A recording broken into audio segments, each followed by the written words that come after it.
नमस्कार दोस्तों, स्वागत है आपका आपके अपनी चैनल गवर्नमेंट जॉब प्रिपरेशन पर। दोस्तों, जैसा कि आप लोगों को पता है कि मैं यहाँ पर यूपीट्रिपलसी पीटी एग्ज़ाम की प्रिपरेशन के लिए जो जीके जीएस जो कि 50% उसका वेटेज है आपके सिलेबस में, उससे संबंधित यहाँ पर पूरी की पूरी प्रिपरेशन करवा रहा हूँ। और इसका स्टडी प्लान मैंने ऑलरेडी अपने चैनल पर अपलोड कर दिया है कि किस समय आपको किस सब्जेक्ट का वीडियो मिल जाएगा। तो दोस्तों, अगर आपने वो स्टडी प्लान अभी तक नहीं देखा है तो उसको देख लें और उसी के अकॉर्डिंग उसी तय समय पर आपको इससे वीडियो अपलोडेड मिल जाएगा और आप उसको वीडियो देखते रहिए।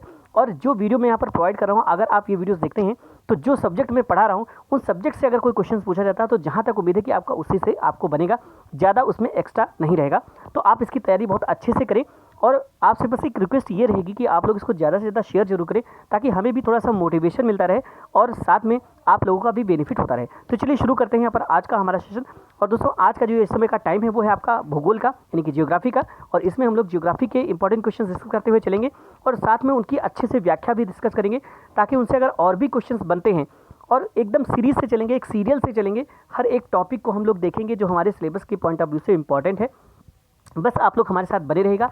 बस आपसे एक फिर से मेरी कुछ होगा कि ज़्यादा से ज़्यादा वीडियो को शेयर जरूर किया कीजिए। तो चलिए शुरू करते हैं आज का हमारा वीडियो सेशन। ये इसका पहला पार्ट है और ये सीरीज अब डेली आपको मिलेगी। जो तय समय हमारा है यानी कि 9:30 बजे रात में जो आपका टाइम होता है ये आपका ज्योग्राफी का है आज के दिन के हिसाब से। तो उसी हिसाब से यहाँ पर वैसे ये थोड़ा सा चेंज हो गया आज का। जो हमने स्टडी प्लान डाला था उसमें आज का पॉलिटी और आपका जनरल साइंस का था, लेकिन मैंने आज यहाँ पर इसको डाल दिया है। उसके बाद कल से आपको वही मिलेगा, पॉलिटी और जनरल साइंस का। ठीक है, उसी तय समय के हिसाब से, उसी स्टडी प्लान के हिसाब से आपको यहाँ पर वीडियो आपको हमारे वीडियो यहाँ पर मिलते रहेंगे। ठीक है, तो आप लोग इसको जरूर देखिएगा। ठीक है, तो चलिए शुरू करते हैं आज का हमारा वीडियो। और मैं फिर से ये कहूँगा कि अगर आपने वो स्टडी प्लान नहीं देखा उसको देख लें, उसी के गाड़ी आपको वीडियोस मिलेंगे। और वहाँ पर मैंने कोर सब्जेक्ट की स्टडी स्टार्ट कर दी, जैसे कि हिस्ट्री, पॉलिटी, ज्योग्राफी और जनरल साइंस। और उसके बाद जो हमारा इकोनॉमी रह जाता है, जो हमारा इंडियन पॉलिटी रह जाएगा और जो करंट अफेयर्स रह जाएगा, उसका वीडियो जैसे ही नोटिफिकेशन आएगा उसके हिसाब से उसका वीडियो भी स्टार्ट कर दिया जाएगा, उसकी भी प्रिपरेशन स्टार्ट कर दी जाएगी। तो आप लोगों को बिल्कुल भी टेंशन लेने की जरूरत नहीं है। बस आप लोग हमारे साथ जुड़े रहें और जो है ज़्यादा से ज़्यादा लोगों के साथ शेयर जरूर करें। तो चलिए शुरू करते हैं। तो दोस्तों, हमारा जो पहला क्वेश्चन यहाँ पर निकल कर आ रहा है वह है क्षेत्रफल की दृष्टि से भारत का विश्व के देशों में कौन सा स्थान है। यह हमारा पहला क्वेश्चन है कि क्षेत्रफल की दृष्टि से भारत का विश्व में कौन सा स्थान है। तो दोस्तों, अगर हम क्षेत्रफल की दृष्टि से देखते हैं तो भारत का विश्व में 7वां स्थान है, यानी कि ऑप्शन नंबर आपका सी यहाँ पर सही आंसर हो जाता है। ठीक है, क्षेत्रफल की दृष्टि से भारत का विश्व में कौन सा स्थान है, तो क्षेत्रफल की दृष्टि से भारत का विश्व में 7वां स्थान है। ठीक है, अब दोस्तों, भारत से संबंधित मैं कुछ और इंपॉर्टेंट फैक्ट आप लोगों को यहाँ पर बता देता हूँ। जैसे अगर हम यहाँ पर देखते हैं, ये हमारा प्यारा, देखिए हमारी ड्राइंग अच्छी नहीं है, मान लेते हैं, एक मिनट। जैसे यहाँ पर हम लोग देखते हैं, ये हमारा, एक मिनट, इसमें बन नहीं पा रहा है।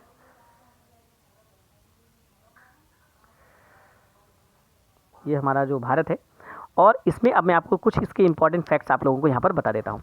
तो दोस्तों, यहाँ पर जो हमारा भारत देश है, इसके अगर हम कुल क्षेत्रफल की बात करते हैं तो इसका कुल क्षेत्रफल की अगर एग्जैक्ट डिजिट की बात करते हैं तो ये 32,87,263 वर्ग किलोमीटर है। कितना है?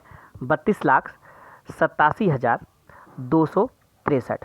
इतना आपका भारत का कुल क्षेत्रफल है।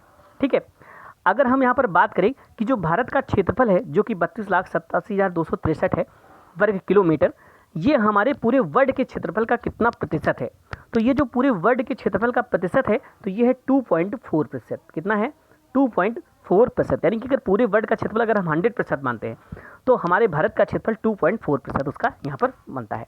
ठीक है, और अगर हम मानें भारत की जो जनसंख्या है वो पूरे विश्व की जनसंख्या का कितना प्रतिशत भारत की जनसंख्या में निवास करता है, यानी कि ये 2011 की जनगणना के अनुसार हम लोग यहाँ पर बात करेंगे कि भारत में जनसंख्या का कितना, पूरे वर्ल्ड की जनसंख्या अगर हम 100% माने तो भारत में कितने प्रतिशत जनसंख्या पूरे वर्ल्ड का निवास करती है। तो ये आपका हो जाएगा 17.5%, यानी कि 17.5% जनसंख्या पूरे वर्ल्ड की, 17.5%, यानी कि जितनी भी पूरे वर्ल्ड में जनसंख्या है उसका अकेला 17.5% जनसंख्या ही भारत में ही निवास करती है। ठीक है, तो ये आपका यहाँ पर हो जाता है। आप थोड़ा सा यहाँ पर और देख लेते हैं। भारत का उत्तर से दक्षिण की तरफ जो विस्तार है वो 3214 किलोमीटर है। यानी अगर यहाँ से यहाँ तक हम मैक्सिमम देखते हैं उत्तर से दक्षिण की तरफ, दक्षिण से उत्तर की तरफ, तो ये जो विस्तार है भारत का ये 3214 किलोमीटर है। मुख्य भूमि के विस्तार की यहाँ पर मैं बात कर रहा हूँ। ठीक है, और अगर यहाँ पर भारत का पूर्व से पश्चिम की तरफ विस्तार देखते हैं तो ये 2933 किलोमीटर है। यानी कि अगर पूर्व से पश्चिम की तरफ देखते हैं तो ये आपका विस्तार कितना है, 2933 किलोमीटर। ठीक है, तो ये कुछ इसके इंपॉर्टेंट फैक्ट हैं जो आप लोग यहाँ पर ध्यान में रखिएगा। ठीक है, तो ये यहाँ पर आपको यहाँ पर अच्छे तरीके से यहाँ पर याद रखा। तो ये कुछ इसके इंपॉर्टेंट फैक्ट है। अब आगे अगले क्वेश्चन पर चलते हैं। नेक्स्ट हमारा क्वेश्चन है, हमारा अगला क्वेश्चन है, भारत का क्षेत्रफल संसार के क्षेत्रफल का 2.4% है, परंतु इसकी जो जनसंख्या है ये संपूर्ण मानव जाति का 16% जनसंख्या है, संपूर्ण मानव जाति का 17% जनसंख्या है, संपूर्ण मानव जाति का 18% जनसंख्या है, या संपूर्ण मानव जाति का यहाँ पर 28% जनसंख्या है। तो मैं बता चुका हूँ एग्जैक्ट जो इसकी जनसंख्या है वह 17.5%। तो हम यहाँ पर बी ऑप्शन को यहाँ पर सही मान लेते हैं, 17%। ठीक है, अगला क्वेश्चन देखते हैं। नेक्स्ट हमारा जो क्वेश्चन है, नेक्स्ट हमारा क्वेश्चन यहाँ पर है, निम्नलिखित जोड़ों में से कौन सा जोड़ा सही नहीं है। तो देखिए, भारत का कुल क्षेत्रफल 3.28 मिलियन वर्ग किलोमीटर है, पहला आपका क्वेश्चन यहाँ पर हो जाता है। दूसरा है, भारत का अक्षांशीय विस्तार 8 डिग्री 4 मिनट उत्तर से लेकर 37 डिग्री 6 मिनट उत्तर तक है। नेक्स्ट है, भारत का जो रेखांशीय विस्तार यानी कि देशांतरीय विस्तार है ये आपका 68 डिग्री 7 मिनट से पूर्व से लेकर 97 डिग्री 25 मिनट पूर्व तक है। नेक्स्ट है, भारत में राज्यों की संख्या 26 है। तो आपको यहाँ पर बताना है कि कौन सा ऑप्शन जो है इसमें वो आपका यहाँ पर सही नहीं है, बाकी सारे ऑप्शन यहाँ पर सही होंगे, कौन सा ऑप्शन यहाँ पर आपको बताना है कि वो ऑप्शन जो है वो सही नहीं है, ये आपको यहाँ पर बताना है। तो आंसर इसका हो जाएगा ऑप्शन नंबर डी, राज्यों की संख्या यहाँ पर 26 नहीं है, आपको पता होगा। और लगभग 3.28 मिलियन वर्ग किलोमीटर मैंने बताया था, 32,87,263 वर्ग किलोमीटर, तो लगभग इसी के बराबर यहाँ पर है। तो बाकी सारे ऑप्शन यहाँ पर सही हो जाते हैं। अब दोस्तों यहाँ पर ये जो बात की गई है कि ये जो बात की गई 8 डिग्री 4 मिनट उत्तर से लेकर 37 डिग्री 6 मिनट उत्तर तक और 68 डिग्री 7 मिनट पूर्व से लेकर 97 डिग्री 25 मिनट पूर्व तक, तो ये क्या चीज़ है इसके बारे में मैं आप लोगों को यहाँ पर बता देता हूँ। तो दोस्तों इसके बारे में अगर बताऊँ तो अगर मैं बात करूँ पूरे वर्ड की, तो अगर ये हमारा पूरा वर्ड है तो इसको अगर हम 4 भागों में बांट देते हैं। ठीक है, ये हमारा देशांतर रेखा होती है और ये वर्टिकल हमारी अक्षांश रेखाएं इस तरह से चलती है, देशांतर रेखाएं और अक्षांश रेखाएं। तो ये अक्षांश रेखाएं हैं, ये हॉरिजॉन्टल भूमध्य रेखा इसको बोलते हैं। ठीक है, देशांतर रेखा भी इसको बोलते हैं। ठीक है, और इसी के ऊपर ये सब अक्षांश रेखाएं चलेंगी, ये सब जो रेखाएं होंगी वो अक्षांश रेखाएं होंगी। हमारा जो स्थिति है यानी कि हमारे भारत की स्थिति है वो कुछ इस तरह से, अगर पूरे अर्थ को हम लेके गोल है तो भारत कुछ इस जगह पर है। तो यहाँ पर क्या है, वही चीज़ यहाँ पर बताई गई है कि यहाँ पर जो भारत है अगर हम इसको 0 डिग्री अक्षांश माने इस रेखा को, तो इसमें और सारी ऐसे ऐसे रेखाएं होंगी। तो यहाँ पर जो भारत को टच करती हुई पहली रेखा होगी, तो ये जो है हमारी अक्षांश, वही इसका जो अक्षांशीय विस्तार है उत्तर की बात कर रहे हैं, तो ये 8 डिग्री 4 मिनट, मतलब ये रेखा क्या है 8 डिग्री 4 मिनट इसका उत्तर से लेकर 37 डिग्री 4 मिनट उत्तर तक है। अब देखिए अगर भारत की स्थिति यहाँ पर हम देखते हैं तो ये हमारा देखिए उत्तरी, पहली बात तो ये अगर गोलार्ध की बात करें, ये भूमध्य रेखा जो है इसके नीचे का दक्षिणी गोलार्ध और इसके ऊपर का उत्तरी गोलार्ध होता है। तो भारत तो सबसे पहली बात उत्तरी गोलार्ध में स्थित है। उसके बाद अगर हम बात करें इसके पश्चिम की साइड में, ठीक है, ये पश्चिमी विस्तार है और इसके ये जो पूर्वी विस्तार है इस रेखा की। ठीक है, तो ये पूर्वी विस्तार है यानी कि हमारा उत्तरी पूर्वी गोलार्ध में स्थित है भारत। ठीक है, किस गोलार्ध में स्थित है, उत्तरी पूर्वी, मतलब देशांतरी विस्तार जो भारत का है वो पूर्व की तरफ है। ठीक है, और जो अक्षांशीय विस्तार है वो उत्तर की तरफ है। तो उत्तरी पूर्वी गोलार्ध में हमारा भारत स्थित है, यानी कि ये जिसका जो अक्षांशीय विस्तार होगा वो उत्तर से ही उत्तर ही की तरफ होगा, यानी कि 8 डिग्री 4 मिनट उत्तर से लेकर इसका 37 डिग्री 6 मिनट उत्तर की तरफ ही इसका जो है अक्षांशीय विस्तार है। और अगर हम यहाँ पर बात करें देशांतरीय विस्तार की, तो इसका जो देशांतरीय विस्तार है वो हमारा यहाँ पर देशांतरी मतलब पश्चिम से पूर्व की तरफ इसका जो विस्तार होगा, और अक्षांशीय विस्तार मतलब दक्षिण से उत्तर की तरफ जो विस्तार है। तो पश्चिम से पूर्व की तरफ यानी कि जो देशांतरीय इसका विस्तार है वो हमारा 68 डिग्री, वो कितना है हमारा, वो हमारा है यहाँ पर 68 डिग्री 7 मिनट से लेकर 97 डिग्री 25 मिनट पूर्व तक। तो देखिए इसीलिए इसमें पूर्व वर्ड यूज किया जाता है क्योंकि देशांतरी विस्तार है पश्चिम से पूर्व की तरफ, और हमारा देखिए ये हमारा भारत जो है पूर्वी गोलार्ध में है और साथ में उत्तरी अक्षांश में है। ठीक है, तो पूर्वी गोलार्ध और ये दक्षिणी गोलार्ध और उत्तरी अक्षांश है। तो यहाँ पर इधर की जो रेखाएँ हैं ये हमारा पूर्वी गोलार्ध हो गया, या कह सकते हैं इसको पूर्वी जो है देशांतर, और ये हो जाएगा हमारा, ये हमारा पूर्वी देशांतर हो जाएगा और उत्तरी अक्षांश हो जाएगा। तो भारत उत्तर पूर्व गोलार्ध में स्थित है। तो इसका मतलब भारत का विस्तार पूर्व से पश्चिम की तरफ अगर चलते हैं तो पूर्व की ही तरफ होगा। कितने से? 67 डिग्री 7 मिनट पूर्व से लेकर 97 डिग्री 25 मिनट पूर्व तक देशांतरी विस्तार की बात करेंगे। और अगर उत्तरी विस्तार मतलब कि अक्षांशीय विस्तार की अगर बात करते हैं तो 8 डिग्री 4 मिनट से लेकर 37 डिग्री 6 मिनट तक इसका अक्षांशीय विस्तार है। तो ये यहाँ पर आपका सही आंसर हो जाता है। अगला क्वेश्चन बढ़ते हैं नेक्स्ट क्वेश्चन की तरफ। हमारा अगला क्वेश्चन है कर्क रेखा किस राज्य से होकर गुजरती है? अब दोस्तों यहाँ पर कर्क रेखा की बात आई है तो आप लोगों को कर्क रेखा के बारे में क्वेश्चंस काफ़ी ज़्यादा बनते हैं, तो इसके बारे में अच्छे से जानना है। तो अगर हमारा भारत है तो कर्क रेखा लगभग भारत के मध्य से होकर गुजरती है। हमको पता है कि भारत जो यहाँ पर जो विषुवत रेखा है, देशांतरी जो भूमध्य रेखा है, ये हमारी अर्थ के बीच से होकर गुजरती है और इसके ऊपर थोड़ा सा 8 डिग्री 4 मिनट पर हमारा भारत देश स्थित है। और इसका जो 23 डिग्री 23.5 डिग्री यानी 23.5 जो हमारी ये रेखा है इसको हम कर्क रेखा बोलते हैं। और इसके नीचे यानी कि जो भूमध्य रेखा है इसके नीचे की 23.5 डिग्री पर जो रेखा गुजरती है उसको हम मकर रेखा बोलते हैं। तो हमारा जो कर्क रेखा है ये हमारे भारत के लगभग मध्य से होकर गुजरती है। यानी अगर ये हमारा भारत है तो ये 23.5 डिग्री जो रेखा है ये भारत के लगभग मध्य से गुजरती है। 23.5 डिग्री उत्तरी अक्षांश की जो रेखा है ये हमारे भारत के लगभग मध्य से होकर गुजरती है। अब चूंकि ये भारत के मध्य से होकर गुजरती है तो इसमें बहुत सारे क्वेश्चंस बनते हैं कि इस रेखा से कौन कौन से देशों को ये काटती है, ठीक है। और ये सारे क्वेश्चन इसमें बनते हैं, तो वो सारे के सारे क्वेश्चन हम लोग यहाँ पर आगे भी देखेंगे, ठीक है। तो यहाँ पर पूछा गया कि कर्क रेखा किस राज्य से होकर गुजरती है। आपको यहाँ पर बताना है कि जो कर्क रेखा है वो इनमें से कौन से राज्य से होकर कर्क रेखा हमारी गुजरती है, ठीक है जी, आपको यहाँ पर बताना है, ठीक है। तो चलिए देखते हैं यहाँ पर। तो दोस्तों जो कर्क रेखा है ये हमारे किस राज्य से होकर गुजरती है, इसका जो आंसर हो जाएगा ये हो जाएगा ऑप्शन नंबर बी यानी कि बिहार। ऑप्शन नंबर बी आपका सही आंसर हो जाता है। दोस्तों अगर हम कर्क रेखा की बात करें तो ये हमारे कुल 8 राज्यों से होकर गुजरती है, ठीक है। और वो 8 राज्य कौन कौन से हैं ये आपको यहाँ पर याद रखने हैं क्योंकि क्वेश्चन इनसे अक्सर बनते हैं। तो सबसे पहला तो इधर की तरफ अगर देखें तो वो गुजरात हो जाता है। उसके बाद बढ़ते हैं तो राजस्थान हो जाता है हमारा, ठीक है। फिर यहाँ पर मध्य प्रदेश भी आ जाता है। उसके बाद छत्तीसगढ़ आता है।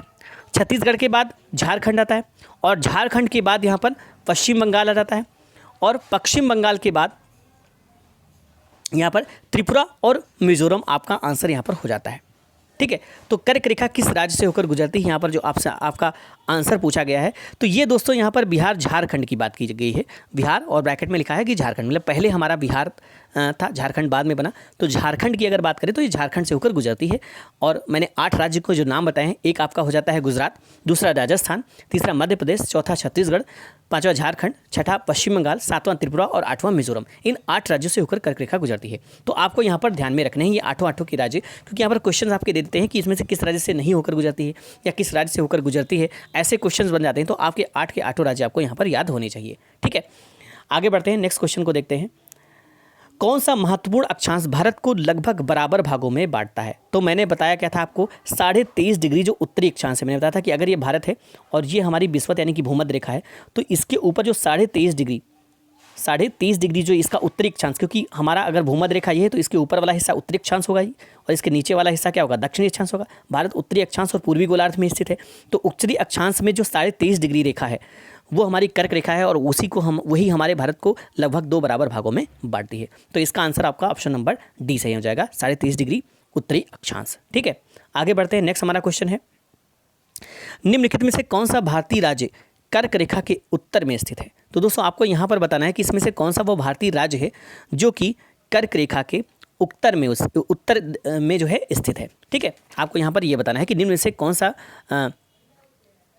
भारतीय राज्य, ठीक है, कर्क रेखा के उत्तर में स्थित है। तो इसका आंसर जो होगा ये हो जाएगा ऑप्शन नंबर बी, मणिपुर। ये आपका कर्क रेखा के उत्तर में स्थित है। नेक्स्ट क्वेश्चन देखते हैं, निम्नलिखित में से कौन सा शहर भारतीय मानक समय यानी कि IST देशांतर के निकटतम है? अब दोस्तों यहाँ पर भारतीय मानक समय की बात की गई है तो इसके बारे में भी हम लोग थोड़ा सा जान लेते हैं।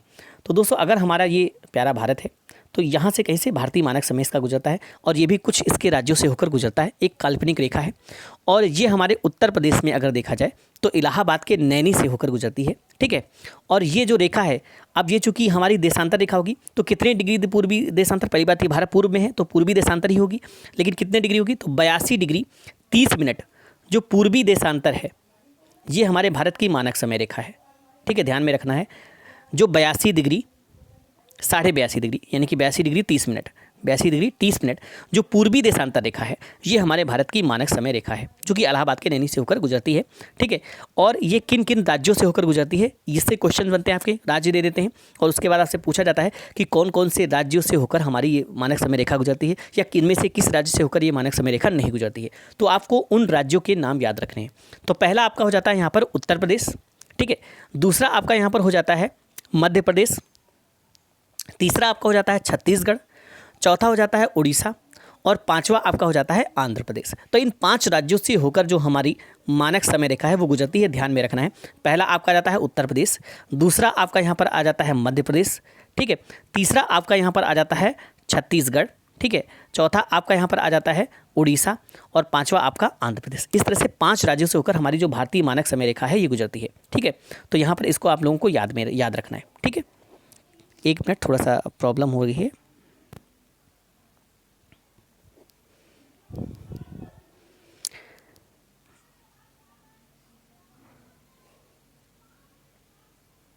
अगला क्वेश्चन देखते हैं। नेक्स्ट हमारा जो क्वेश्चन है, नेक्स्ट हमारा क्वेश्चन क्या है देख लेते हैं। निम्नलिखित में से कौन सा शहर भारतीय मानक समय यानी कि IST देशांतर के निकटतम है? इनमें से कौन सा शहर है जो भारतीय मानक समय रेखा यानी कि IST के निकटतम है? आपको यहाँ पर बताना है। ठीक है, इसका आपको सही आंसर देना है।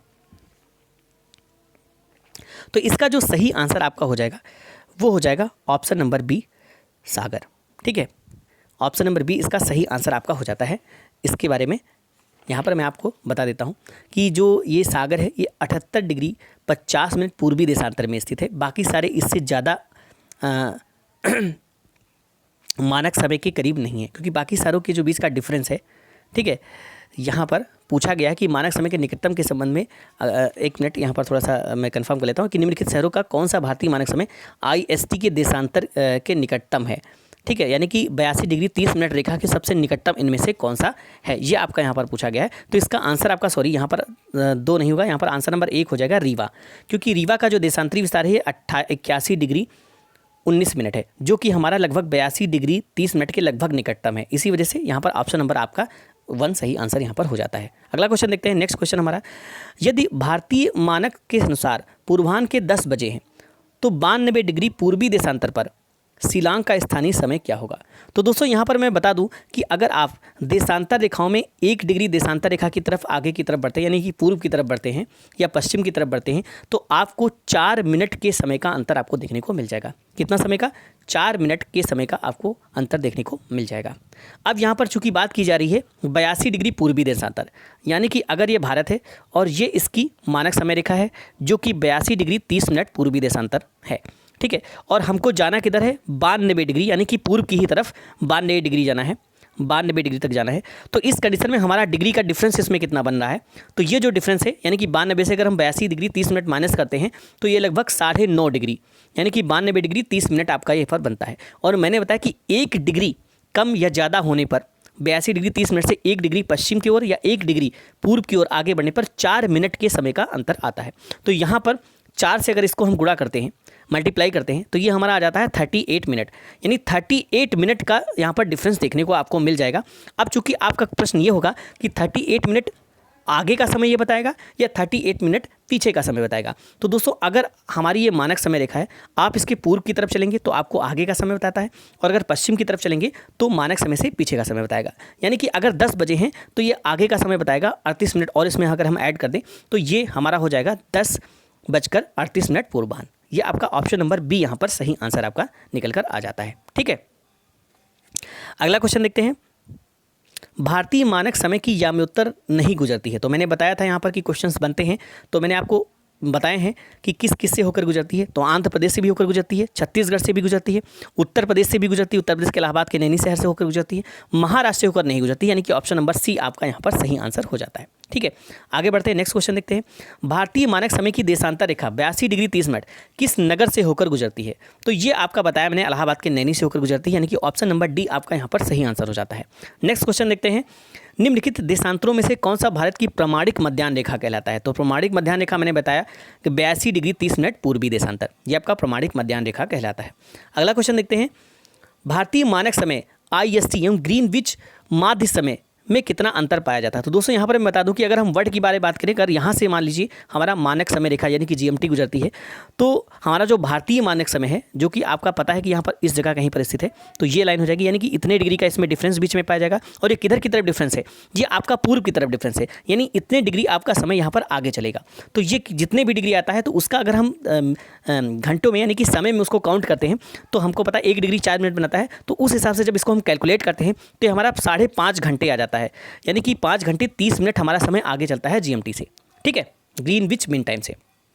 अगला क्वेश्चन देखते हैं, भारत का सुदूरतम दक्षिणी बिंदु है कौन सा है। तो दोस्तों अगर हम सुदूरतम दक्षिणी बिंदु की बात करें यहाँ पर, तो आपका कौन सा है, तो ये आपका हो जाता है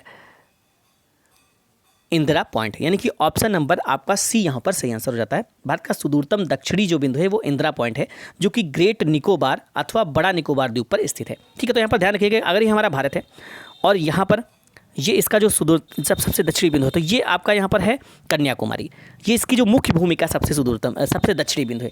लेकिन थोड़ा सा यहाँ पर अंडमान निकोबार नीचे की तरफ द्वीप समूह है, यहाँ पर कहीं इसका सबसे दक्षिणी बिंदु आता है, जो मुख्य भूमि से हटकर इसके द्वीप समूह से है, तो ये इसको बोल देते हैं इंदिरा पॉइंट। ठीक है, तो यहाँ पर ध्यान रखिए कि मुख्य भूमि का सबसे दक्षिणी बिंदु आपका कन्याकुमारी है, लेकिन अगर हम पूरी भारत की भूमि का सुदूरतम बिंदु देखते हैं, तो ये आपका यहाँ पर दक्षिणी बिंदु सबसे दक्षिणी बिंदु ये आपका इंदिरा पॉइंट आता है, जो कि बड़ा निकोबार द्वीप समूह पर स्थित है। ठीक है, ये ध्यान में आप लोग यहाँ पर रखिएगा। तो यहाँ पर अब चूंकि सुदूरतम बिंदु की बात की जा रही है, तो अब हम सारे यहाँ पर देख लेते हैं। तो अगर हम यहाँ पर मुख्य भूमि पर बात करते हैं भारत के सबसे दक्षिणी बिंदु, तो कन्याकुमारी, और अगर द्वीप समूह में जाते हैं तो सबसे दक्षिणी बिंदु आपका यहाँ पर पड़ता है, क्योंकि भारत का सबसे दक्षिणी बिंदु चूंकि हो जाता है, क्योंकि देखिए यहाँ से इसका डिफरेंस है और इससे भी नीचे है, इसका मतलब इसका सबसे दक्षिणी बिंदु आपका बन जाता है इंदिरा पॉइंट। अगर ऊपर की तरफ जाते हैं तो सबसे जो उत्तरी बिंदु है भारत का सबसे उत्तरी, वो है आपका इंदिरा कॉल। ठीक है, जो कि सियाचिन जम्मू और कश्मीर में स्थित है, इंदिरा कॉल। अगर हम यहाँ पर सबसे पूर्वी बिंदु की बात करते हैं, तो सबसे जो पूर्वी बिंदु है ये आपका किविथु अरुणाचल प्रदेश में है। तो ये ध्यान रखिएगा, क्वेश्चन इससे बनते हैं, तो सबसे पूर्वी बिंदु हो जाएगा किविथु अरुणाचल प्रदेश। और अगर सबसे पश्चिमी बिंदु की बात करते हैं, तो ये आपका गौरा मोता या गुहार मोती आपका गुजरात में पड़ता है। तो ये आपका आंसर यहाँ पर सही आंसर हो जाता है। तो ये सारी की सारी चीज़ें आप लोग यहाँ पर ध्यान रखिएगा, इससे आपके क्वेश्चन बनते हैं और काफ़ी सारे क्वेश्चन इससे जो है पूछे जाते हैं। तो ये आप लोगों को यहाँ पर ध्यान में रखना है। ठीक है, ये आप लोगों को बहुत अच्छे से ध्यान पर रखना है, ताकि अगर आपके क्वेश्चंस इस तरह के क्वेश्चंस बनते हैं, तो उनसे आपके क्वेश्चंस गलत ना हो। ये सारी चीज़ें आपको यहाँ पर ध्यान में रखते हुए चलनी है। ठीक है, अगला क्वेश्चन बढ़ते हैं और अगले क्वेश्चन को देखते हैं कि क्या हमारा अगला क्वेश्चन है। नेक्स्ट हमारा क्वेश्चन क्या है, तो हमारा जो नेक्स्ट क्वेश्चन है वो है, भारत का सुदूरतम दक्षिण में इंदिरा पॉइंट निम्नलिखित में से कहाँ पर स्थित है। तो ये मैं बता चुका हूँ आप लोगों को कि ये बड़ा निकोबार पर स्थित है। ऑप्शन नंबर सी आपका यहाँ पर सही आंसर हो जाता है।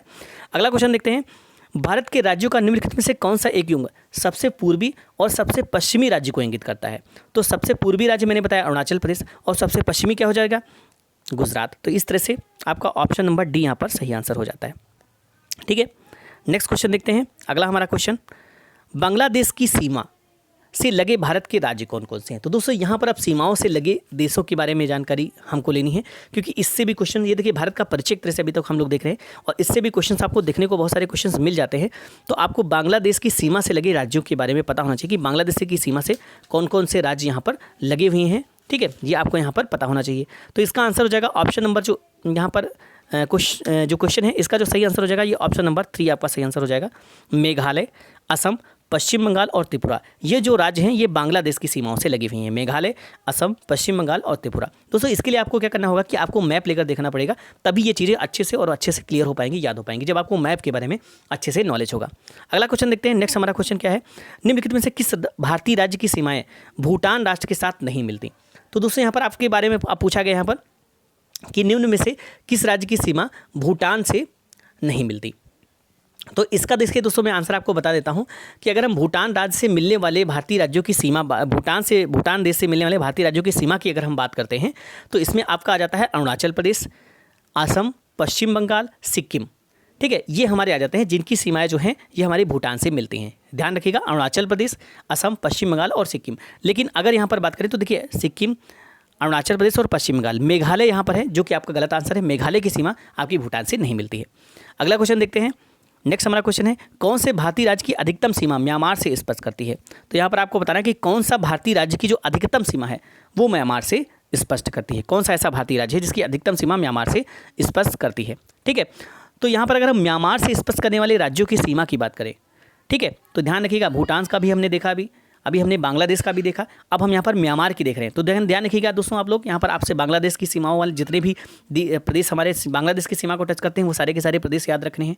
म्यांमार को टच करने वाले सारे के सारे प्रदेश याद रखने हैं। मैंने भूटान को टच करने वाले जो है स्पर्श करने वाले प्रदेशों की आपको बताया। अब यहाँ पर हम म्यांमार को देख रहे हैं, तो म्यांमार के को जो है स्पर्श करने वाले जो हमारे राज्य हैं वो है अरुणाचल प्रदेश, नागालैंड, मणिपुर और मिजोरम। ध्यान रखिएगा, अरुणाचल प्रदेश, नागालैंड, मणिपुर और मिजोरम, ठीक है। और इसमें अरुणाचल जो प्रदेश है इसकी सर्वाधिक सीमा म्यांमार से स्पर्श करती है। तो आंसर आपका यहाँ पर हो जाएगा ऑप्शन नंबर बी, ठीक है। अगला क्वेश्चन है, भारत के निम्नलिखित राज्यों के समूह से कौन सा समूह पाकिस्तान से सीमा बनाता है? तो ये तो बहुत ही ज़्यादा इंपॉर्टेंट क्वेश्चन है, इसको आपको बिल्कुल याद रखना कि पाकिस्तान से सीमा जो है कौन कौन से यहाँ पर बनाते हैं, इसको आपको बहुत ही अच्छे से याद रखना है, ठीक है। तो आंसर आपका यहाँ पर हो जाएगा ऑप्शन नंबर बी, ठीक है। पाकिस्तान से सीमा बनाने वाले अगर राज्यों की बात करें तो पंजाब हो जाता है, जम्मू कश्मीर हो जाता है, राजस्थान हो जाता है और यहाँ पर ये गुजरात हो जाता है। ये हमारे पाकिस्तान से सीमा बनाने वाले यहाँ पर राज्य हो जाते हैं। पाकिस्तान के साथ भारतीय राज्य हैं ये पंजाब, जम्मू कश्मीर, राजस्थान और गुजरात, ये जो हैं सीमा बनाते हैं। अगला क्वेश्चन देखते हैं। नेक्स्ट हमारा क्वेश्चन है, नेपाल के पड़ोसी भारतीय राज्यों का युग्म है। तो नेपाल के जो पड़ोसी भारतीय राज्य हैं उनका युग्म की बात की जा रही है, तो ये हमारा सही आंसर हो जाएगा सिक्किम और बिहार। ऑप्शन नंबर बी आपका सही आंसर हो जाएगा। इसमें जो है सिक्किम और बिहार अपने नेपाल के पड़ोसी भारतीय राज्य हैं। अगला क्वेश्चन देखते हैं, निम्नलिखित में से किस देश की भारत के साथ सबसे लंबी स्थलीय सीमा है? ठीक है, तो इसमें आपको बताना है कि निम्नलिखित में से किस देश की भारत के साथ सबसे लंबी स्थलीय सीमा है। तो सबसे लंबी स्थलीय सीमा जो है भारत के साथ किस देश की है, तो वो है बांग्लादेश की। ऑप्शन नंबर आपका यहाँ पर डी सही आंसर हो जाएगा, ठीक है। बांग्लादेश की जो सीमा है वो भारत के साथ सबसे लंबी सीमा है और ये हमारी 4096.7 किलोमीटर की सीमा है, ठीक है। स्थलीय सीमा की अगर बात करते हैं तो 4096.7 किलोमीटर की सीमा बांग्लादेश के साथ भारत बनाता है, जो कि सबसे लंबी स्थलीय सीमा है किसी देश के साथ भारत की, ठीक है। अगला क्वेश्चन देखते हैं। नेक्स्ट हमारा क्वेश्चन है, भारत तथा पाकिस्तान के बीच सीमा निर्धारित की गई है। तो भारत और पाकिस्तान के बीच कौन सी सीमा निर्धारित की गई है, ये आप लोग यहाँ पर बताएंगे। तो इसका आंसर बहुत ही आसान सा है। भारत और पाकिस्तान के बीच कौन सी सीमा निर्धारित की गई है, अंतर्राष्ट्रीय सीमा, तो ये है रेड क्लिफ सीमा और रेड क्लिफ रेखा। ऑप्शन नंबर डी आपका सही आंसर हो जाता है, ठीक है। अगला क्वेश्चन देखते हैं। नेक्स्ट क्वेश्चन, डूरंड लाइन किसके साथ भारत की सीमा निर्धारित करती है? तो दोस्तों इसका आंसर आप लोग कमेंट बॉक्स में हमें बताएंगे कि डूरंड लाइन जो है ये किसके साथ भारत की सीमा को निर्धारित करती है। अगला क्वेश्चन देखते हैं। नेक्स्ट क्वेश्चन है, भारत तथा पाकिस्तान के मध्य सीमा रेखा एक उदाहरण है। तो भारत और पाकिस्तान के मध्य सीमा रेखा किस चीज़ का एक उदाहरण है, कौन सी सीमा रेखा है? तो ये अध्यारोपित सीमा रेखा है। ऑप्शन नंबर ए आपका सही आंसर हो जाता है। अब अध्यारोपित सीमा क्या होती है, तो यहाँ पर अध्यारोपित सीमा के बारे में जानते हैं। अध्यारोपित सीमा जो होती है वो एक ऐसी सीमा होती है जो किसी बाह्य शक्ति द्वारा आरोपित की जाती है, ठीक है। यानी कि वो प्राकृतिक या नेचुरल सीमा हमारी नहीं है, वो किसी बाहरी शक्ति के द्वारा आरोपित की जाती है।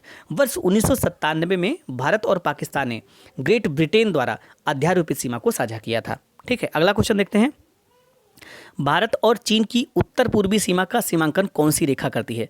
तो भारत चीन की उत्तर पूर्वी जो सीमा है इसका जो सीमांकन है ये कौन सी रेखा करती है, ठीक है, आपको बताना है। तो आंसर हो जाएगा यहाँ पर मैकमोहन रेखा। ऑप्शन नंबर बी आपका यहाँ पर सही आंसर हो जाता है, ठीक है।